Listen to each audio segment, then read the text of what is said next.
চট্টগ্রাম শাহ আমানত আন্তর্জাতিক বিমানবন্দরে প্রায় ৪০ কোটি টাকা মূল্যের কোকেন সহ স্টেইলা সাতিয়ে নামে বিদেশি এক নারীকে আটক করা হয়েছে। এপিবিএন জানায় তিনি বাহামার নাগরিক। সকাল 10:30টায় এয়ারপোর্ট কাস্টমসে ব্যাগেজ নিতে গিয়ে আটক হন তিনি।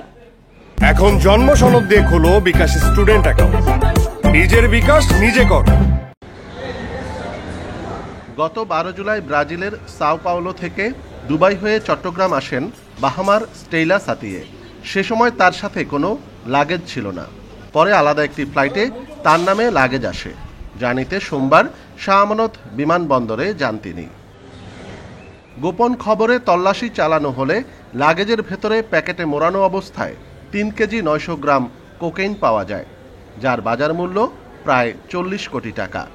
এই লাগেজটি সংগ্রহের জন্য এয়ারপোর্টে আসেন, তো ওনাকে আমরা ফলো করতে থাকি। উনি যখন কাস্টম চ্যানেল অতিক্রম করেন তখন তাকে আমরা চ্যালেঞ্জ করি এবং তার লাগেজটি আমরা খুলে তার ভিতরে অবৈধ মাদকদ্রব্য কোকেন পাই। প্রায় 4 কেজি কোকেন আমরা উদ্ধার করতে পেরেছি।